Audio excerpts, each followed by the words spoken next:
Hi, my name is Marina, which means from the sea. Before I tell you my story, please like and subscribe. I was born in a small fisherman's town, and even though my parents didn't have much, I had the happiest childhood. The sea air made me strong, and I could outrun and outswim any boy around. I loved going out with Dad to catch the day's haul, and I'd spin the wildest tales for Mom at night. I saw the sea monster's tentacles, Mom, and then he just gripped our boat, ready to turn it upside down.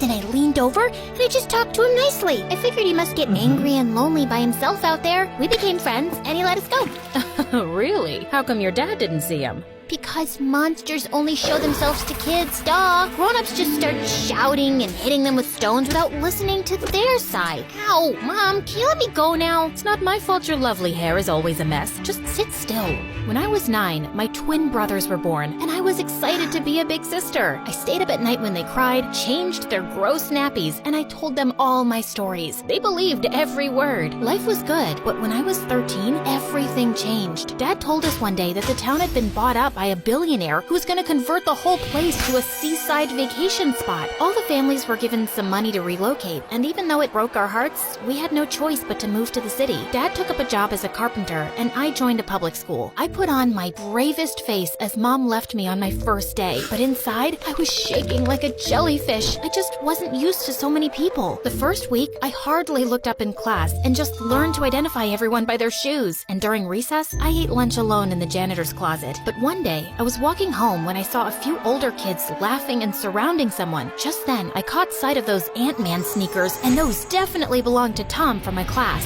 Hey, you, knock it off and let him go. Are you little Tommy's girlfriend? Did you know he's a freak who talks to insects? Yeah, so I talked to crows, and if you don't let him go right now, I'll summon them to attack you. Why did I even say that?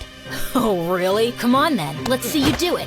I had no freaking idea what I was doing, but I just started flapping my arms and cawing like a hoarse crow. The boys were howling with laughter as I kept cawing desperately, and then suddenly, a flock of crows appeared. I was as shocked as anybody else.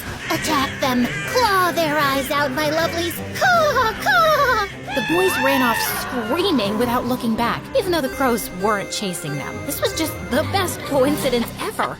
Wow, how cool are you? So here's the thing. Actually, never mind. I am pretty cool. Yeah, wanna be friends? I am your humble servant forever, ma'am. That's how I made my first friend in the city, and he was obsessed with insects. But he was smart and sweet and helped me a lot with schoolwork. He also loved hearing about my life before, and I felt less homesick with Tom around. But soon after high school started, I came home with him one day to find my brothers having a huge food fight. Jeez, just stop it, you guys! Where's Mom? Mom! When she didn't reply, I ran up to her room to find her collapsed on the floor. Tom called an ambulance and we rushed her to the hospital. Is Mom gonna be okay? Of course, sweetie. I feel scared.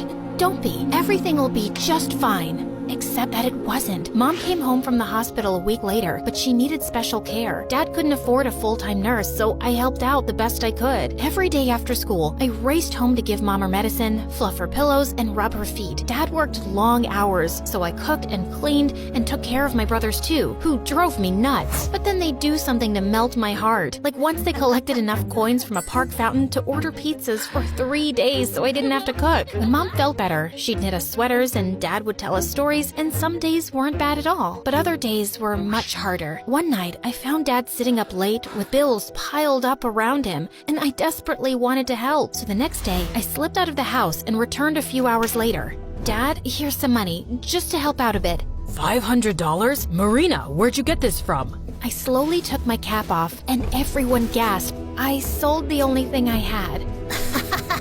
You look like our ugly brother now. Oh, Marina, your beautiful long hair. Why would you? Mom, it's okay. It's just hair. It'll grow back. Dad's eyes were filled with tears, and he pulled me into a hug. Marina, my love, you are the most amazing daughter. I know things are hard right now, but one day, life will pay you back tenfold for everything you do for us. I just know it. But the next day at school, I suddenly burst into tears during lunch. Hey, is everything okay? Is it your mom or... No, I know this sounds really vain, but I just miss my hair. Tom let me cry it out, and then he wiped my face with his sleeve. You'd look lovely even if you were bald, Marina. You're beautiful inside and out. I was lucky to